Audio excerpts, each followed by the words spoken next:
Senhor Jesus, estamos aqui, janeiro de 2026, voltando às nossas gravações do nosso Testemunho com Propósito às Labaredas, né? 2025 foi um ano incrível, mas passou, né? E agora nós estamos no ano de 2026, começamos com as gravações novamente, nós estamos aqui e eu queria nesse momento consagrar esse episódio de 2026 com vocês, deixando aqui uma palavra que se encontra no livro de Mateus, capítulo 7, versículo 7, que nos diz o seguinte: Pedi e dar-se-vos-á, busquei e encontrareis, batei e abre-se-vos-á. Porque aquele que pede, recebe, o que busca, encontra, e o que bate, abre-se a porta. Que nesse ano que se inicia, você tenha consciência de tudo aquilo que você for pedir ao Senhor. Se você pedir com fé, crendo, você vai receber, né? Que você faça desse ano novo que se inicia um ano próspero para as bênçãos de Deus na sua vida, um ano voltado a fazer aquilo que o Senhor tem colocado no nosso coração, deixar a chama do Senhor arder em nós, né? Que nós possamos começar esse ano diferente do que a gente começou 2025, né? Colocando sempre o Senhor à frente de todas as coisas e tendo a certeza que o Senhor ele vai nos direcionando e nos levando rumo ao nosso propósito. Seja bem-vindo, ouvinte, à primeira edição de 2026, Testemunho com Propósito às Labaredas. E nesse dia nós temos uma convidada muito especial, uma pessoa de Deus, né? Uma mulher muito usada, uma pregadora usada nas mãos de Deus, uma pessoa conhecida. E eu tenho certeza que você também vai ser edificado com o que vai ser falado aqui. Amém? Enfim, chegou o tão esperado episódio. Como falei para vocês, nossos ouvintes, nós estamos aqui hoje, né, com uma amiga que eu tenho a honra de receber no nosso podcast, que é a Sandra Lacerda, né? Nós nos conhecemos há algum tempo, o Senhor me deu essa bênção de poder estar junto com ela, trabalhamos alguns dias, né? Foi meses, eu acho, né, Sandra?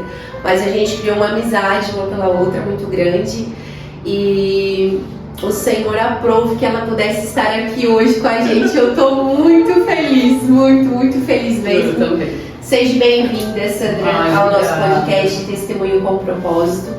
E eu tenho certeza que tudo que vai ser falado aqui hoje vai ser direcionado pelo Espírito Santo. Amém?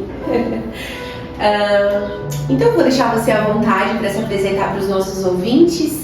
Quem é a Sandra Lacerda hoje? Ai, meu Deus. Você já começa a chorar agora ou começa a chorar depois? A Sandra Lacerda. Hoje, mãe da Rebeca, que está com seus 14 anos, a Kathleen, que está indo para os seus 22 anos, esposa, serva, pregadora da Palavra de Deus, atendendo aí ao chamado do Senhor, né, aquilo que o Senhor tem confiado sobre os meus ombros, escritora de 2 livros, né, colecionador de traumas, nunca mais, e agora também psicanalista clínica. Olha, meu Deus. Tem uma bagagem extraordinária. Sandra, vamos começar com os nossos blocos das perguntinhas. Vou fazer algumas perguntas, você responde, fica à vontade. Eu tenho certeza que o Espírito Santo vai direcionar cada palavra, como sempre tem te usado. Sandra, em que momento da tua vida você percebeu que o chamado de Deus era inevitável, mesmo que isso exigisse de você renúncias pessoais? E o chamado, ele requer isso, renúncia, né? Essa palavra aí é a palavra-chave, a palavra rema, principalmente para quem está começando agora, né? Eu já tenho aí, pela misericórdia de Deus, mais de 16 anos de ministério e confesso que, já englobando aqui uma pergunta, que quando o Senhor me chamou, eu não levantei o dedinho e disse, deixa eu. Não, pelo contrário. Geralmente a gente quer fugir, né, do chamado, mas eu sou paulista, moro no estado de Santa Catarina já há 14 anos, e há 14 anos atrás o Senhor falou fortemente comigo, né, que o Senhor tinha uma grande obra na minha vida, que o Senhor me levaria em alguns lugares, e quando o Senhor também nos faz essa promessa, a nossa perspectiva e expectativa humana é que vai ser tudo muito rápido, né? E nós não fazemos ideia dos lugares que nós precisamos percorrer para sim, então ser aprovada e poder entrar nesse chamado, fazer essa obra com, né, entre renúncias, deixar muitas das vezes, principalmente, né, a família. Minha família hoje mora toda em São Paulo, minha irmã mora fora, e então aí começa por aí as renúncias, né? E aí já, como diz o apóstolo Paulo, já não vive eu, mas Cristo vive em mim. E aí quando Cristo vive em mim, não prevalece a minha vontade. E sim a dele. E sim a dele. E a dele, no primeiro instante, até você entender isso, é como se fosse um quebra-cabeça. Verdade, não é fácil. Não sei se respondi. Respondeu, imagina. Sandra, qual foi a dor que Deus transformou em ministério da tua vida? O luto. O luto. O luto. Contar um pouquinho pra gente como foi isso. Entre tantos desafios, no primeiro instante eu achei que o meu maior desafio era ficar longe da família. Porque o paulista é adrenalina pura, né? Então eu dizia, não, eu moro aqui, vou morrer aqui, nunca vou sair de São Paulo. Então eu achava que sair de São Paulo, da minha terra, do meio da minha parentela, era o meu maior desafio. E aí o Senhor me provou que não, né? Que eu consegui sair de São Paulo, vim para Santa Catarina, estar longe de pai, mãe, irmãos, né? Mas aí venci, passei, né? Um dia, nunca vou me esquecer, o pastor Adonias Monteiro, que foi nosso pastor, era o nosso pastor presidente lá na cidade de Mafra, hoje ele está em Garopaba, e ele um dia olhou para mim e disse assim, eu sinto que tu vai pedir para ir embora em campo missionário. E eu disse para ele, eu falei, não, o mais difícil eu já fiz, que foi renunciar à minha família, então agora eu não peço para ir embora, né? Estar aqui, para mim já foi o maior desafio. E eu nunca me esqueci disso, foi uma resposta que eu dei para ele. E passou, né? A gente vai se adaptando às culturas, pessoas, lugares, e aí eu disse, nossa, show de bola, né? Às vezes sim. Aí o segundo desafio, né, que me marcou bastante era a questão do financeiro. Um dia me pararam na cidade de Criciúma e perguntaram para mim assim, como tu vive? Eu nunca esqueci isso também. E eu disse, eu vivo de uma fé que uma vez me foi dada. Então eu tive que aprender, já vou responder a tua pergunta, mas eu tive que aprender a entender e a confiar num Deus que ouve, num Deus que vê. E eu dizia muito isso, Nath, e eu quero enfatizar isso aqui. Porque a nossa... é uma construção, sabe, essa história do chamado. A gente fala num Deus que ouve, a gente fala num Deus que vê, um Deus que faz. Mas assim, até onde esse Deus que ouve, esse Deus que fala, esse Deus que faz, tá, eu tenho confiança nele quando eu sei que o meu pagamento no dia 10 está na conta. E quando você não tem esse pagamento do dia 10? Quando você se torna totalmente dependente. Dependente do Senhor. Eu tenho um aluguel para pagar e eu não sei de onde vai vir. Eu tenho crianças para alimentar e eu não sei de onde o Senhor vai mandar.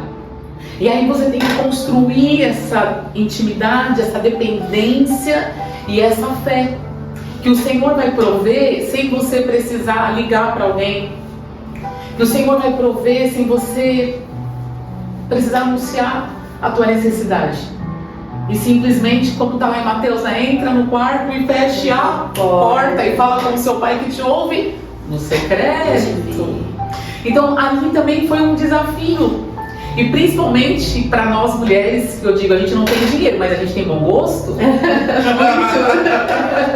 Senhor, ai, mas eu gostei tanto daquela bolsa. Mas e aí, como que eu vou ter fé que o Senhor, é supérfluo? Não, Deus nos conhece perfeitamente. Então assim, Ele sabe que a gente tem vontade, tem desejos. E eu dizia assim, Deus, agora eu vou viver de um chamado e que o Senhor disse que vai cuidar de mim, mas que cuidado é esse? Eu vou viver do resto das pessoas? Eu vou viver do que as pessoas não querem mais e vão me dar? Eu tinha essa mente limitante, totalmente limitada. Eu achava que eu ia ganhar o que as pessoas não queriam mais. Não, Pelo contrário, o Senhor faz além daquilo que pedimos e pensamos. Aí isso eu vou falar depois, mas voltando lá. E aí eu entendi a escassez. Mas aí o Senhor me fez entender também, na escassez foi o período em que eu comi muito bem, onde o Senhor me vestiu com as melhores roupas, sem dinheiro. O Senhor me levou em países e lugares que eu com dinheiro não iria. Então aí eu vi que a escassez era algo que era fácil de passar. Meu Deus. Mas quando chegou no luto, aí foi o meu maior desafio. Porque a dívida se paga, dívida se negocia. Se não tem carne, tu come um ovo. Se não tem carne, não tem ovo, tu não bebe um copo d'água e vai dormir, como eu já passei por isso. Eu me lembro ainda, a esses dias eu vinha pensando na Rebeca. A Rebeca, quando eu cheguei no sul, ela se alimentava na escola. E era somente aquela refeição que ela tinha. As refeições da Rebeca eram as refeições do colégio, porque depois, quando ela chegava em casa, nós não tínhamos o que dar para ela. E até isso nós passamos, porque aí quando ela chegava, ela já tinha se alimentado na escola, e ali nós dormíamos, nós entretia a criança, brincava com a criança até ela cansar e dormir. Mas e o luto? E o meu luto foi na pandemia, foi num momento muito difícil. Como diz o catarinense, foi numa pandemia, onde as pessoas não podiam ir na casa de ninguém, onde as pessoas estavam com medo, inseguras. A família não podia vir e nem nós irmos. Então assim, olha, que luto. Tem que passar em silêncio, né? Porque já é um momento difícil. E daí tu não poder receber uma visita, um abraço, uma oração. E tu poder contar só contigo e Deus. Acho que naquele momento só você e Deus ali, né? Ali foi a hora da verdade. Só o tete a tete, como diz o brasileiro. Ali foi a hora da verdade. Ali foi a hora da verdade. Literalmente. Em 18 dias a nossa vida mudou, né? O pai amoroso, o provedor, o protetor, o obreiro fiel, o homem que me impulsionava, né? Em todos os sentidos. Em 18 dias sumiu, acabou. Tipo, agora é com você. E aí eu tive que. Aí entra, nossa, ali, meu Deus, aquilo que não me matou me fortaleceu, porque eu disse Deus e não sei se eu me estiquei muito, posso continuar? Pode continuar. Ali foi, gente, ali de verdade. Eu digo que, meu Deus, foi punk. Ter que olhar para minha filha e dizer para ela, como eu disse, né, filha, o papai não volta mais para casa. E ela disse, mãe, a mãe e o pai sempre disse que tudo que Deus faz é bom. E Deus achou bom ficar eu e a mãe sozinha nessa cidade. E eu olhei para minha filha e sempre que eu ministro, meu Deus, quem me ouve deve estar até cansado já, mas vai ouvir isso enquanto me ouvir. Eu falei para minha filha, se o papai volta para casa, Deus é bom. Mas se o papai não volta para casa, Deus é bom. Continua sendo Deus. Independente daquilo que o Senhor pode nos proporcionar, a nossa fé não pode ser oscilada.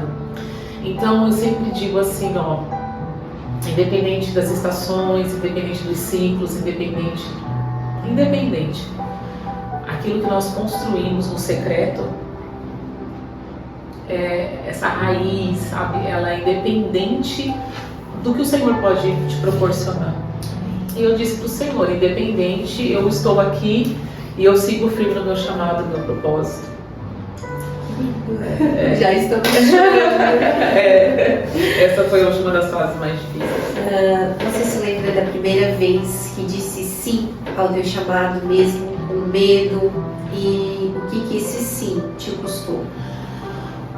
O sim, eu me lembro que eu morava no estado de São Paulo, uma família que, graças a Deus, a gente vem de uma família de militares, uma família muito centrada, e eu sempre tive um bom emprego, último ano da faculdade, amigos por perto, eu sempre fui de muita amizade, muitos amigos, né? Quase nada. Mas um dia eu entrei num culto e Deus falou fortemente comigo. O Senhor disse que mudaria minha história, mudaria meu nome. E mesmo tendo todas as coisas que eu tinha, mas faltava algo, que era o Senhor, né? Senhor. E detalhe, até porque eu era mormon de carteirinha, né? Sério? Essa é novidade pra mim. Batizada de carteirinha. Eu queria ser missionária dos mormons, né?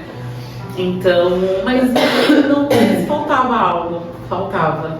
E aí eu levantei minhas mãos aos céus e falei,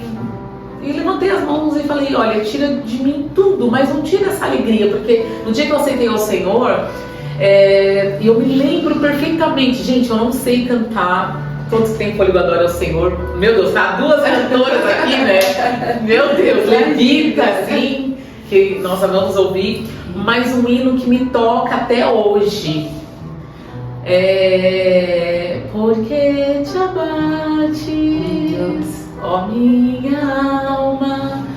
E aí eu realmente sentia que a minha alma estava abatida, porque eu tinha muitas coisas, fisicamente falando. Mas quando eu ouvia esse louvor, esse hino da harpa, que eu sinto bastante falta assim, dos hinos da harpa, porque te abates a minha alma. E por quê, né? Se comoves perdendo a calma, né? Não tenha medos, em Deus espera. E aí aquilo foi muito forte no meu coração. E eu levantei as mãos ao céu, aceitei a Jesus e eu disse, Senhor, tira tudo de mim, mas não tira essa alegria. Então ali foi essa presença, essa alegria.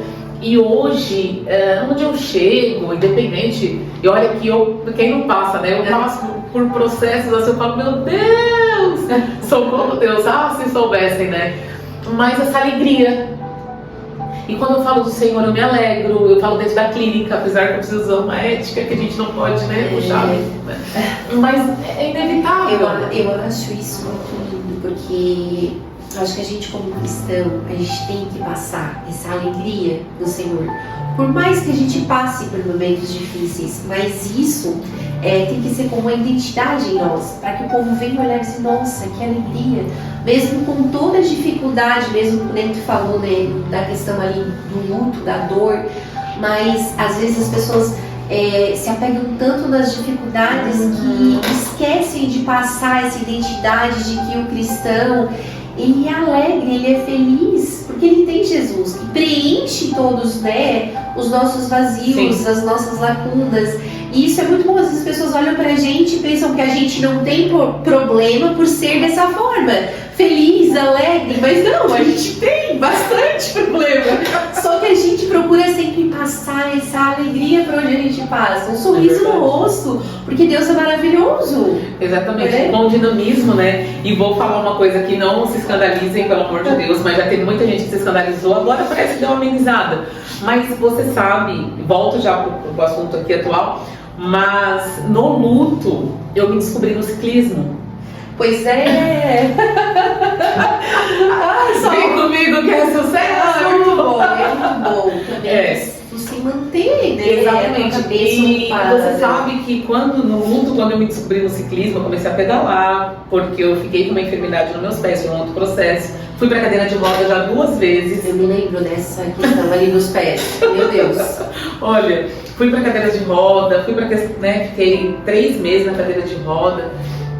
E aí quando eu vi os meus pés adoecidos, eu disse, meu Deus, eu tava com 110 quilos e com os meus pés adoecidos, e tudo isso, só pegando um gancho aqui, porque isso é muito sério, tão sério que eu vou enfatizar que eu não peguei Covid,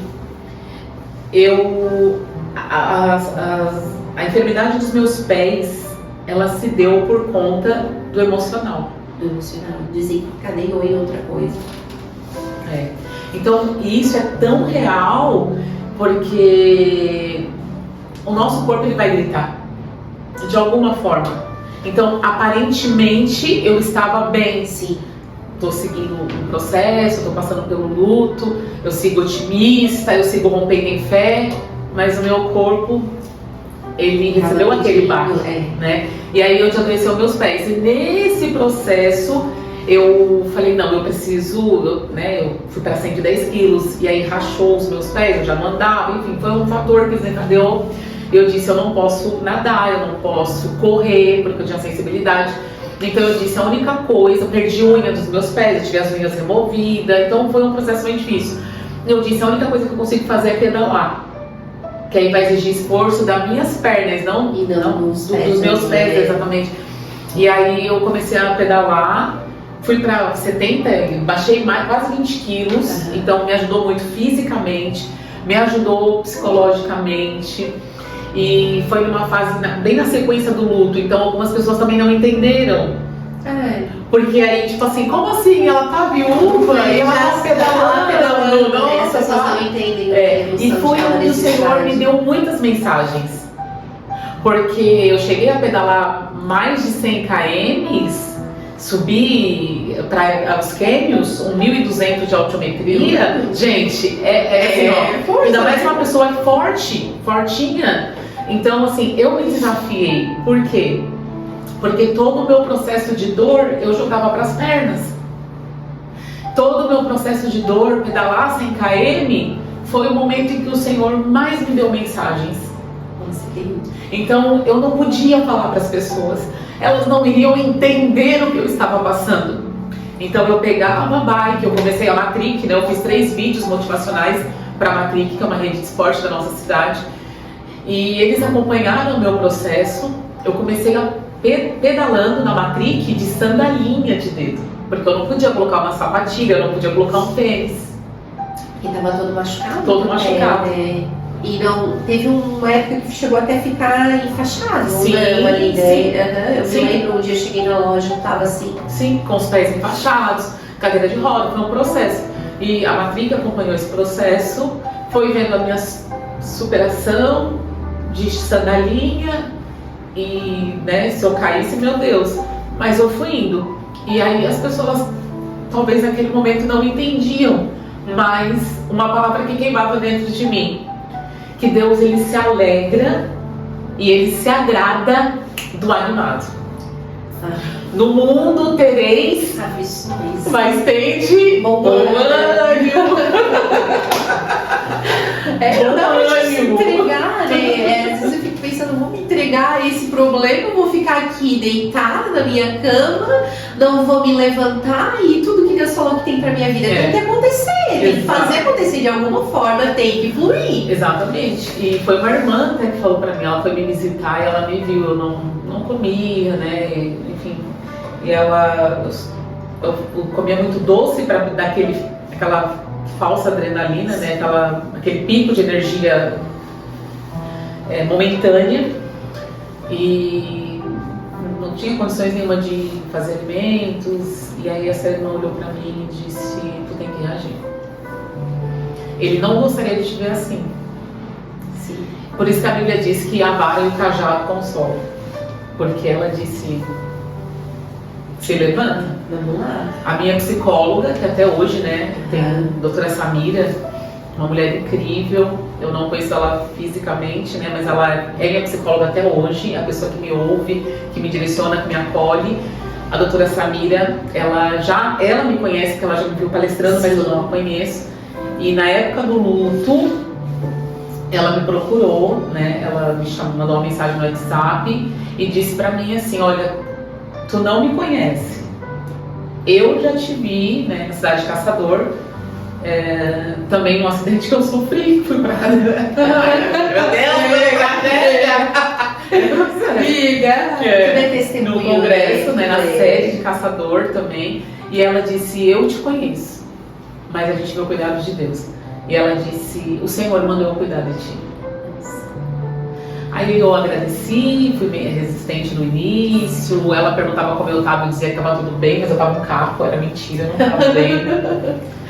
E aí chegou uma hora que eu precisei ceder, porque eu entendi que eu precisava de ajuda.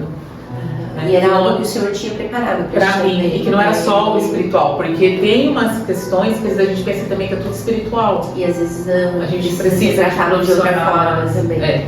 E aí, enfim, aí veio a doutora Samira, né, que me acompanha. Hoje não menos encontros, mas me acompanha, e eu sei que a doutora Samira, em 6 meses que eu estava de luto, viúva, ela falou pra mim, 6 meses, literalmente, Sandra, deu o seu tempo. Como assim, 6 meses? Quero mais agora. Ela disse, não, tem mulheres que precisam te ouvir e você precisa se levantar. Deu. Reagiu daí também. Vamos lá, minha amiga. Vamos passar um pouquinho mais sobre a parte do Ministério e Propósito. Como você lida com a pressão de carregar o Ministério Público e ao mesmo tempo manter a sua intimidade com Deus? De uma forma leve. Leve? Eu, Sandra, até muitas pessoas nos conhecem, né? Devido a gente ser uma figura pública. Eu, Sandra, no meu pessoal, eu sou muito reservada. E então, assim, eu levo de uma forma leve porque eu penso no que eu posto. Eu não ando em grupo, chego a ser chata, porque a gente mantém a paz para com todos, mas eu sou muito seletiva no que eu leio, com quem eu converso, com as pessoas que eu ando, né? Então isso é muito bom. Eu cuido muito. Até às vezes uma postagem, às vezes é uma coisa muito. Eu não me envolvo em política, não me envolvo em discussões. Então, se eu vou postar, aquilo vai edificar. Se for uma coisa aleatória, eu cuido da forma que eu estou vestida, de que forma que eu estou passando a minha imagem. Isso é muito bom. Né? Porque eu, Sandra, o que eu penso? Quando alguém olha para mim, a primeira referência que ela tem de mim é Cristo. É a primeira referência. Então eu procuro, não vou ser assertiva sempre, mas eu cuido, né? Vai trazer escândalo? Então isso é bom? Essa postagem edifica? Então eu cuido muito. Como você falou, ele acaba se tornando um pouco mais leve, né? Tem coisas que não... Aí eu, por isso, necessidade, graças a Deus, nesses 16 anos de ministério, e aí graças a Deus, assim, eu nunca entrei em conflito, sabe? É bom, né? Eu cuido bastante. Prefere, né, seguir a paz com todos. E aí eu cuido do que eu posso, do que eu leio, dos lugares onde eu vou. Mas a Sandra, né, não faço cerimônias, mas no meu dia a dia eu já sou assim. Assim, ela de uma forma leve. Amiga, qual é a maior responsabilidade espiritual que você sente ao subir em um altar para ministrar a palavra? Não usar o púlpito para desabafar. E isso, de repente, você que vai ouvir depois esse podcast, e espero que seja bênção, né, dentro das experiências que eu tenho para a tua vida, o meu maior temor é levar a palavra de Deus, que saia do coração de Deus para o coração da igreja, né? Que é aquilo que o Senhor me sinaliza, que é para me transmitir para a igreja, que não venha ter o meu achismo dentro da palavra, desabafos dentro da mensagem. Então, vai pregar a palavra, ministre a palavra. Porque a palavra cura, a palavra liberta, a palavra ela alimenta, ela transforma a palavra. Isso foi uma das coisas que eu aprendi, ainda que eu não sou uma pregadora de muitos sermões. Não sou. E durante um tempo me preocupei com isso. Meu Deus, né? Meu Deus, vou parar agora, Jesus. Essa mensagem. Mas as mensagens que eu ministro, eu sei que veio do coração de Deus para a igreja. E aí, claro, a palavra se renova cada dia, cada amanhecer, não é por conta disso que eu vou me jogar nas cordas, mas eu sei que veio do céu. Diretamente não veio do Ctrl+C, Ctrl+V, não veio do chat GPT, é madrugada, é preço, é lágrima. Então, pregue a palavra. Menos achismo e pregue a palavra. Glória a Deus. Amiga, qual mensagem de Deus tem mais queimado em teu coração nessa estação em que a gente está vivendo hoje? sem me estender, o Senhor me deu uma mensagem em 2018 e eu lutei, achei muito forte e eu vim pregar ela agora em 2024, setembro de 2025. É uma mensagem, uma das últimas mensagens que o Senhor me deu, que fala sobre Aitofel. É uma mensagem forte e o tema da mensagem é: quem matou Aitofel? A Bíblia diz que Aitofel, ele era conselheiro do rei Davi. Eles andavam juntos, meu Deus, conselheiro. Ele estava próximo a Davi. Mas Aitofel era avô de Betseba. Lembra quando Davi cai? Sim. Ele não caiu com qualquer mulher. Ele sabia quem era Betseba. Ela era neta do seu conselheiro. E ela não era qualquer pessoa. E não vou pregar aqui, e a gente sabe que devido a um erro de Davi, ele monta uma estratégia, manda chamar Urias, manda para frente da guerra, simula uma situação e bagunçou toda a casa de Aitofel. Aitofel, sendo conselheiro de Davi, estando próximo a Davi, ele poderia ter chamado Davi e ter falado assim: Davi, tu desonrou a minha casa, você desonrou a minha neta, você me feriu, Davi.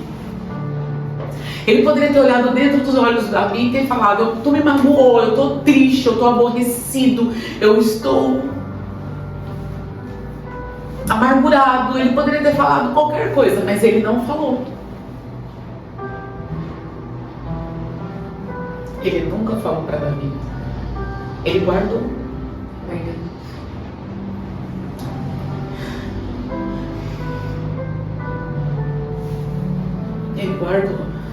Ele guardou e a Bíblia diz que Aitofel, ele tira a sua própria vida por uma mágoa, por uma decepção.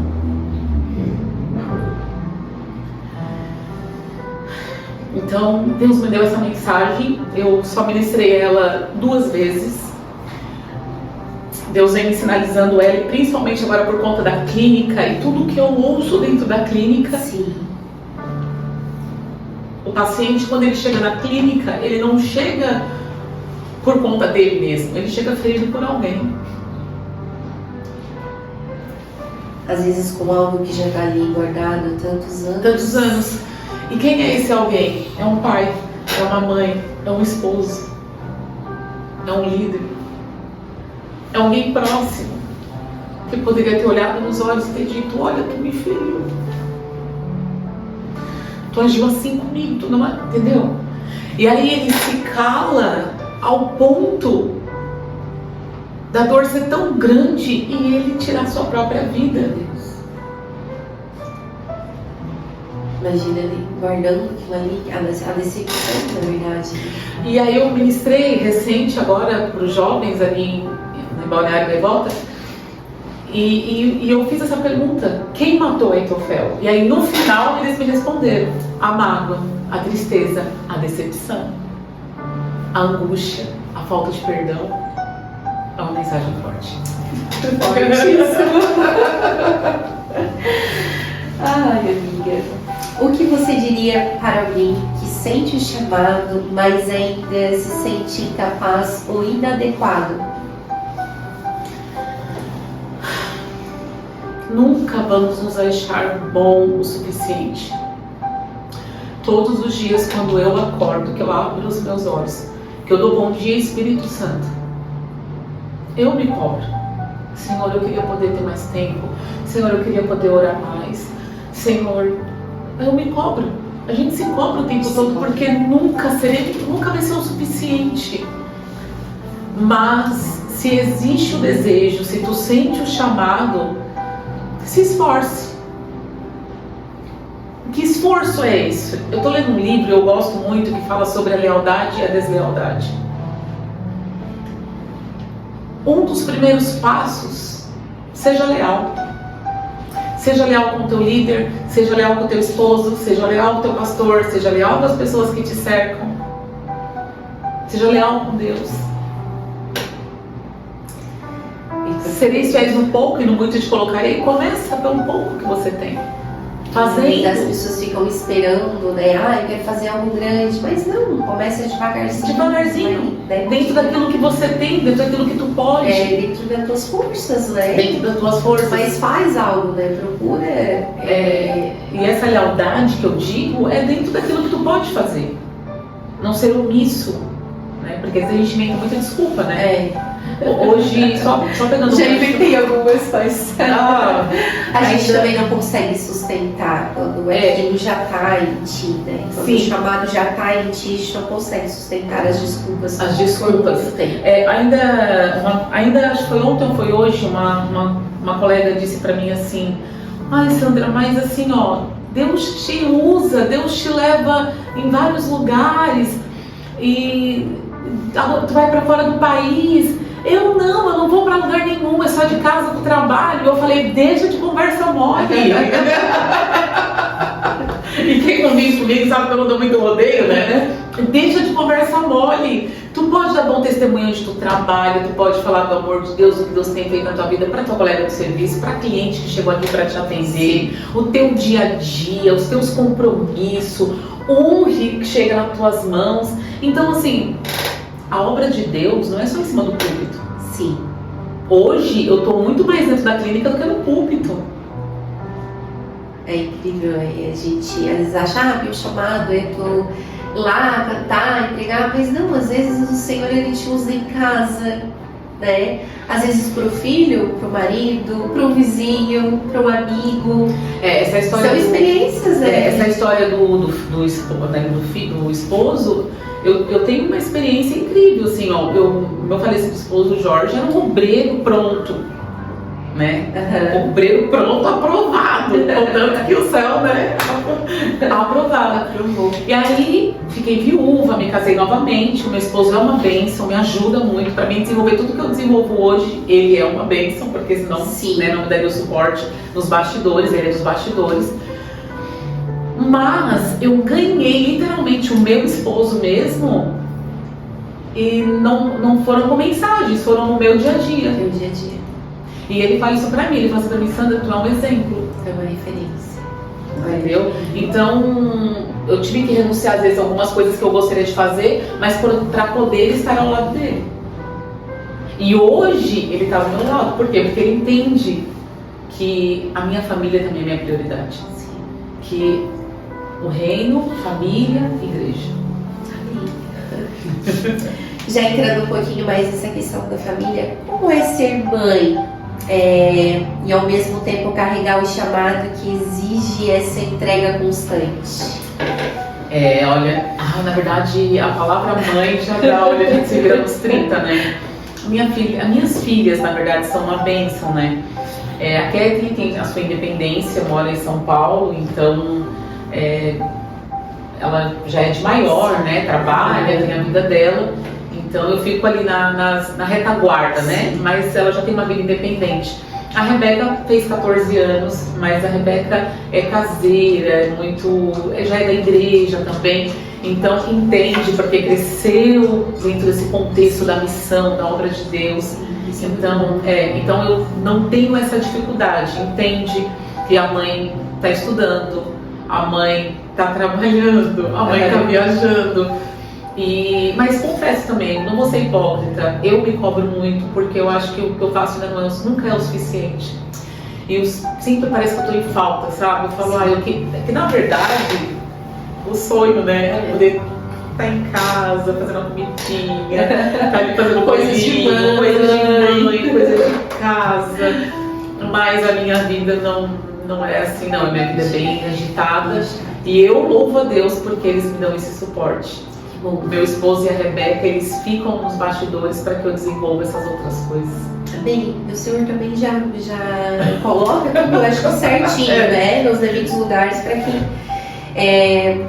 Amiga, já houve momentos em que você se sentiu dividida entre o ministério e a maternidade? Como Deus te ensinou a equilibrar isso? Não. Que nem como você falou, né? Eles já estão com a mente já. Eles cresceram, elas cresceram nesse né? contexto, sempre ali. Então, não se eu falar que eu tive essa experiência, estaria mentindo. Que conselho você daria para as mães que sentem que os seus sonhos ministeriais morreram após a maternidade? Talvez não consigam conciliar dessa forma, assim. É aquilo que eu disse, assim, ó, tudo que você for fazer, faça conforme as tuas forças, né? Então, cada fase da nossa vida é uma fase. Tem momentos, se o teu filho é bebezinho, ele requer cuidados, mas vá no círculo de oração, vai no culto e contribua dentro daquilo que tu pode, das tuas possibilidades. Nem sempre, às vezes, eu vou estar dentro do templo servindo, mas às vezes eu consigo confeccionar um pão para as irmãs venderem no círculo de oração. Isso é reino. Isso é reino. Então, eu tenho essa visão. Quando eu fiz teologia, eu nunca me esqueci disso. Meu professor de teologia disse: quando nós estamos engraxando um sapato, nós estamos servindo. Desde engraxar um sapato, desde cuidar do teu lar. Então, às vezes as pessoas, eu penso que elas têm uma visão meio limitada, que se eu não estou lá no templo, eu não estou fazendo nada. Não, eu vou pegar bem rapidinho o gancho aqui. Eu tenho um projeto no continente africano, trabalhando a autoestima da mulher cabo-verdiana. Eu não sei costurar, não sei pegar um botão numa camisa. E Deus me mostrou o projeto. Lenços, Sandra Lacerda, né? Então, assim, o projeto dos lenços. Eu fui à África 2 vezes confeccionando lenços. O que Deus fez? Conversei com uma irmã que costura, conversei com outra irmã que corta, Essa é estratégia. Conversei com uma irmã que pega retalhos e fazem amarradores de cabelo para mim. Retalhos, E essas irmãs, uma delas, até vou falar o nome aqui porque ela é uma bênção daqui da cidade de Sombrio, a irmã Isabel. Essa mulher ela é incrível, ela é costureira. E a irmã Isabel, a mãe da Cálita, eu falo Cálita, e ela é costureira e ela costura muito, na hora que acorda, na hora de dormir. Então a maior parte do tempo dela é costurando. E quando eu fui conversar com ela do projeto, ela disse, a irmã Sandra, ela chorava. E ela disse assim: irmã, eu falei com o Senhor que eu gostaria de ser útil na obra, que eu não estava fazendo nada. E eu queria de alguma forma fazer algo para o Senhor. Então a irmã falando para mim que eu costurando eu vou conseguir contribuir com o reino. Irmã, eu falei, olha só, eu não sei costurar, eu preciso de ti. Agora eu vou pegar aqui, a minha deficiência é visual. Eu uso óculos, sem óculos eu não enxergo. E as minhas orelhas não têm culpa disso. Tu vai entender. Para que eu use as minhas armações, para que os meus olhos enxerguem melhor, é as minhas orelhas que seguram as armações. Ou seja, todo o corpo é importante. Desde o que corta, desde o que costura, desde o que faz o pãozinho, né? Você está cuidando do teu bebê, mas de repente tu tem habilidade com alguma coisa que vai contribuir para o reino. Então, em outras palavras, deixa de desculpa. Meu Deus, eu já estou apanhando aqui nesse podcast. Desculpa, mas assim, ó, quem quer faz, quem não quer conta história, né? Mesmo com criancinha pequena, mas tu leva, tu cria, tu cuida. Eu me lembro que em Mafra nós cuidávamos de igreja. E nós não tínhamos salinha, improvisamos um espaço, depois hoje já tem uma salinha lá, e não tinha tia das crianças, a gente foi na prefeitura, pedimos doações e conseguimos caderno, algumas coisas para as crianças, e nós íamos, as mães que tinham os bebezinhos, iam para a sala das crianças, e lá cuidava, ensinava, estava aprendendo também. Então assim, você sempre vai estar criando alguma coisa, e principalmente a mulher é muito criativa. Muito criativa, sim, né? E a criança, ela não atrapalha ninguém. Falando um pouquinho mais desse projeto da África, ele é atual hoje? Olha, o projeto ele existe, eu registrei o projeto. Depois depois da pandemia, eu não consegui voltar ao continente, né? Até no ano passado, eu recebi um convite para ministrar em uma conferência, né, lá em Cabo Verde. Não consegui ir porque aí eu fui à França e Deus me levou à Espanha e à França e eu não consegui voltar para Cabo Verde. Então, hoje ele tá um pouco parado, né? Porque aí eu precisei reformular a minha vida, eu precisei trabalhar, né? Hoje eu trabalho CLT, atendo na clínica, trabalho CLT, atendo agenda, então é bastante coisa. E ir à África é algo que eu precisaria de tempo, né? E sendo CLT, eu só posso fazer viagem uma vez por ano. Né? Então, ano passado eu não consegui, tive que me organizar financeiramente também, até porque eu não tenho respaldo, né? Realmente eu trabalho em cima do projeto para que eu possa ir. Sim, entendi. Mas quem sabe esse ano, né? Esse ano ainda também, enfim, esse ano agora em abril eu vou estar na França, Vai França e Itália a princípio. Então, Cabo Verde, eu acredito que o ano que vem. Então. Amiga, como sua atuação como terapeuta aplicou sua visão sobre dores emocionais dentro da igreja? Baseado, primeiro assim,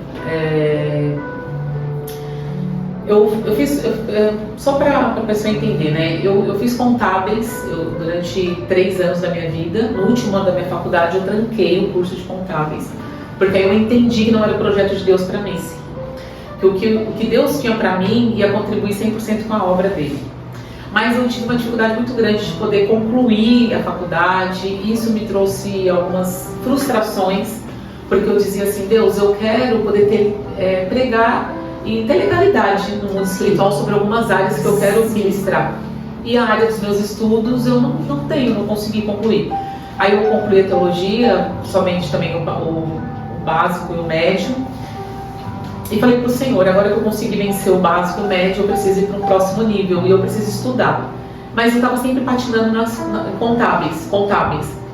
E aí o Senhor falou comigo sobre essa escuta analítica, porque eu sou muito procurada, as pessoas conversam, as pessoas querem desabafar, E aí o Senhor falou comigo, psicanálise, e eu fui pesquisar. Quando eu fui pesquisar o que era a psicanálise, dentro das 3 linhas psi que existe, a psiquiatria, a psicologia e a psicanálise. E o que é a psicanálise? É a cura através da fala. Trabalhar o consciente e o inconsciente. Da onde vem os gatilhos de trauma, ansiedade, medo, insegurança. E aí o Senhor me abriu essa visão.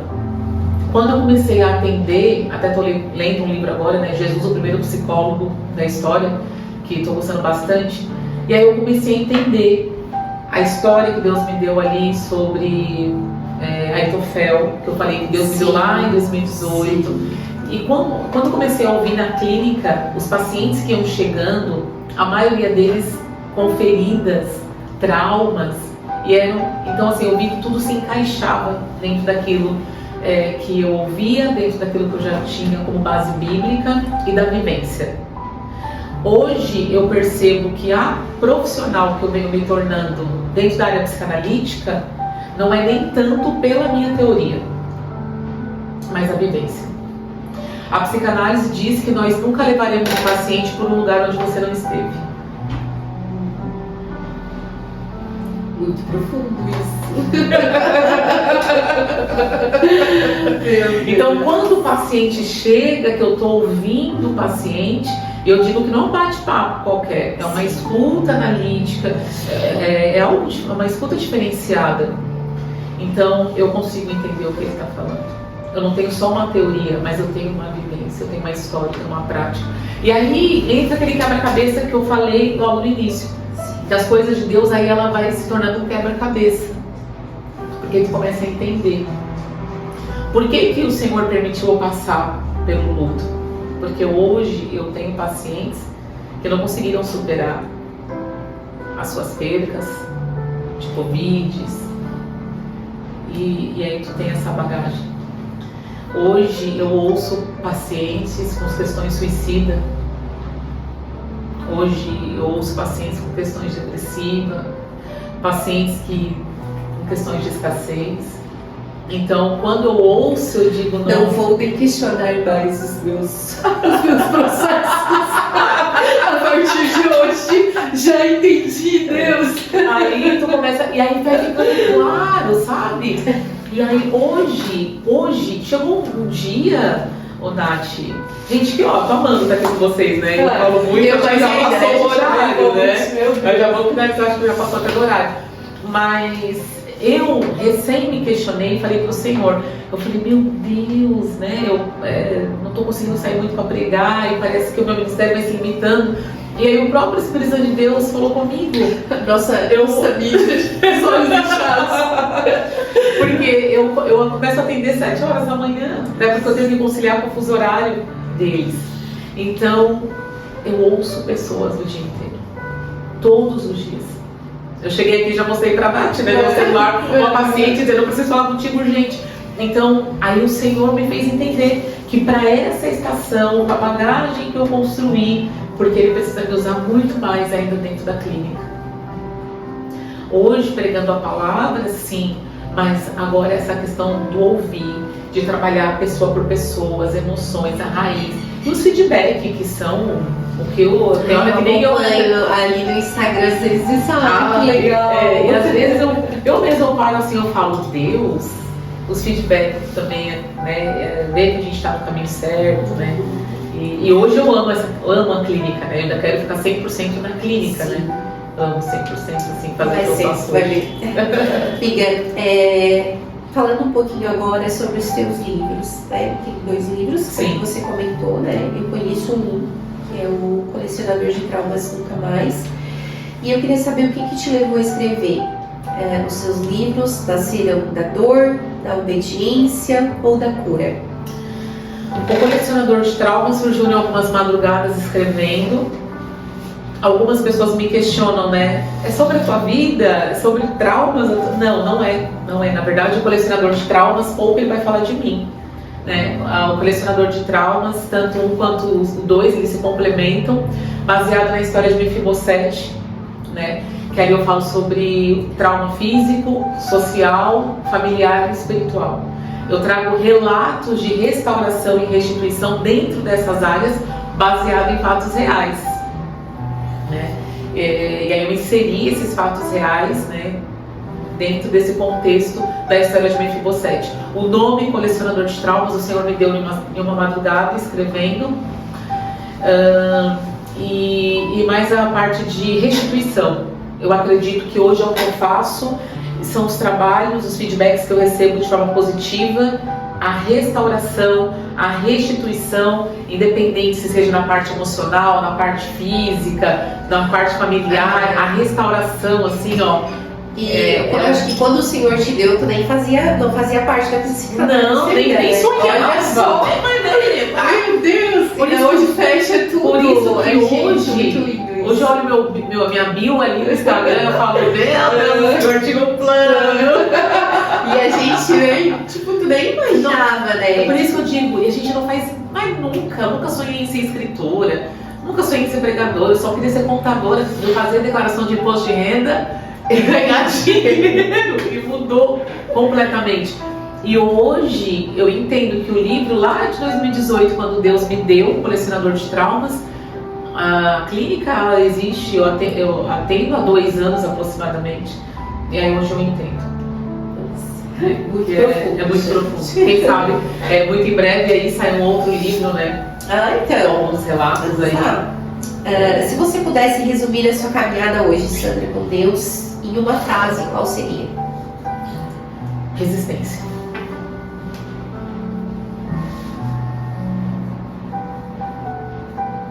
Eu nem vou falar resiliência. Resistência. Existir.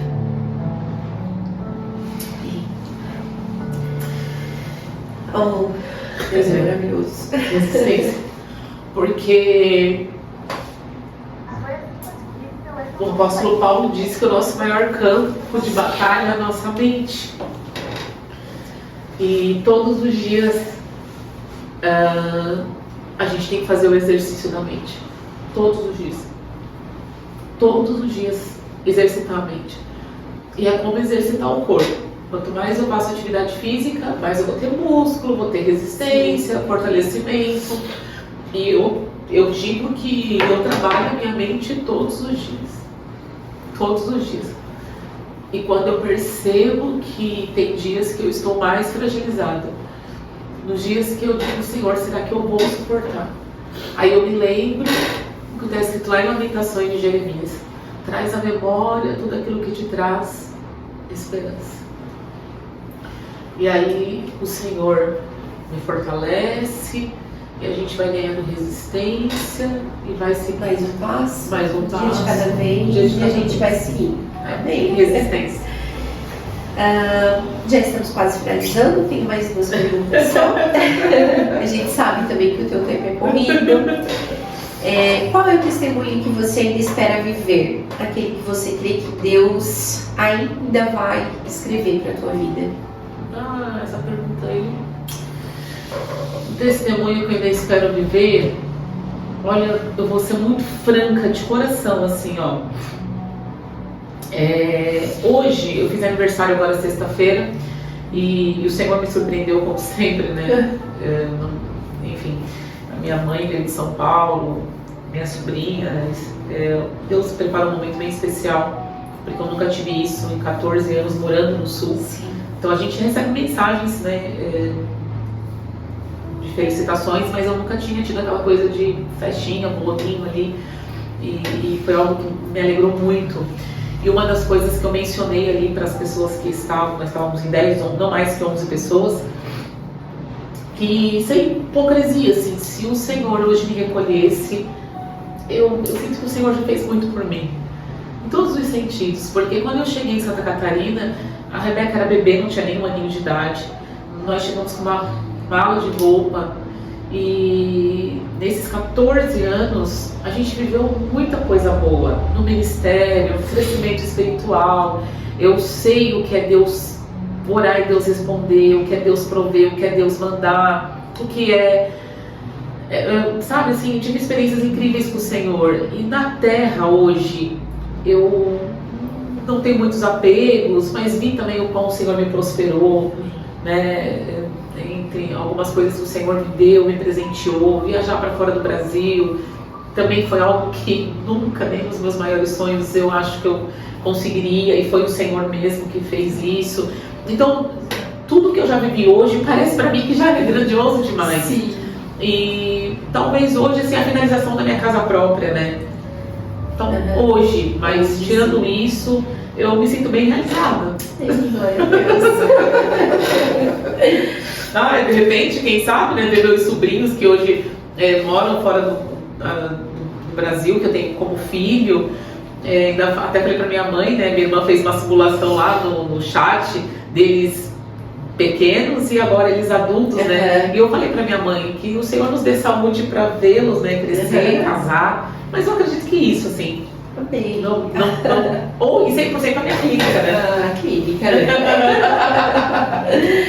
Em nome de Jesus, já deu certo. Amém. A igreja diz amém. Então vamos para a última pergunta, que é uma pergunta bem forte também, e a gente já encerra logo depois. Sandra, o que você diria hoje para aquelas mulheres, né, que estão nos ouvindo, que talvez se encontrem feridas, cansadas, mas que ainda carrega o chamado dentro de si? Eu diria que a Bíblia diz que há amigos que são mais chegados que irmãos.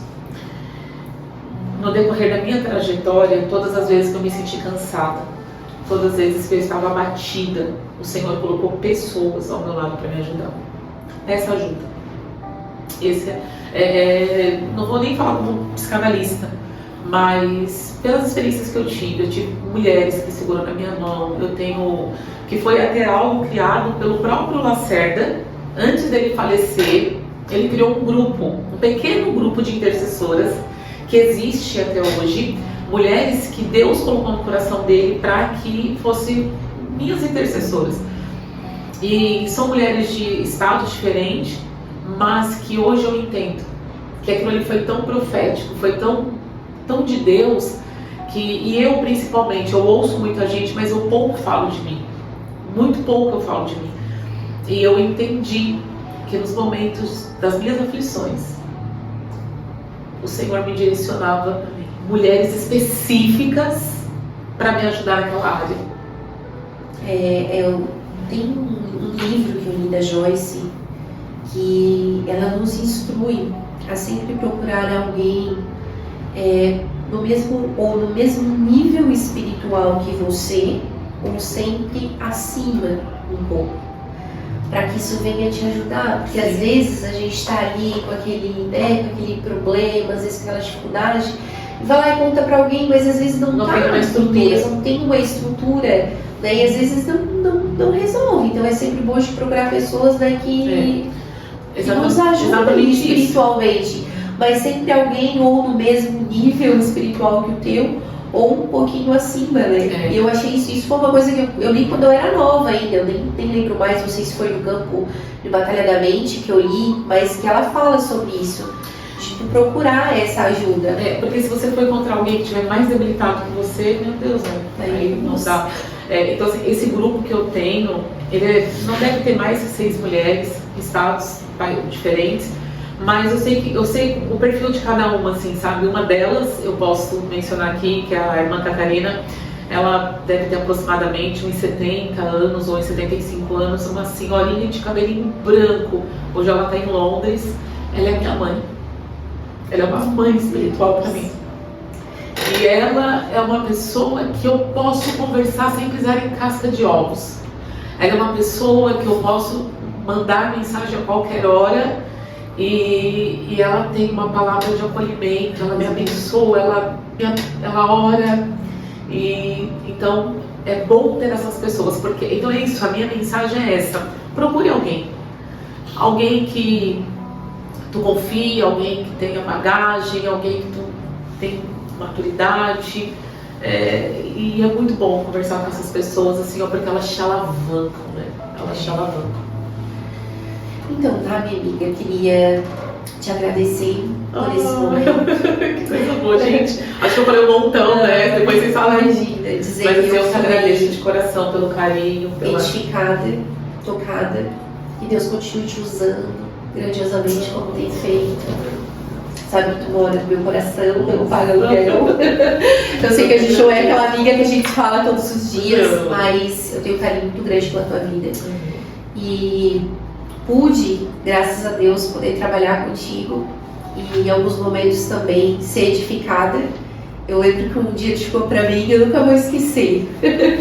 Eu sempre fui muito assim, né? Eu preocupada, passando por alguns problemas. Eu lembro que tu chegou pra mim na loja e falou assim pra mim: Nath, o teu maior ministério é a tua família.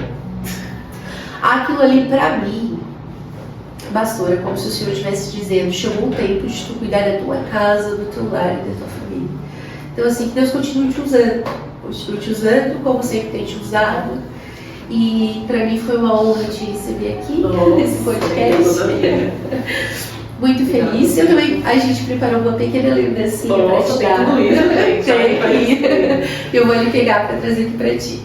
Obrigada. Nossa, obrigada. Nós, os testemunhos com propósito, preparemos um assim para você, para que quando você olhe, você lembre de nós, lembre que participou. E eu tenho certeza que tudo que foi falado aqui, os nossos ouvintes também vão acompanhar aí, e eu tenho certeza que vai sair daqui grandes testemunhos.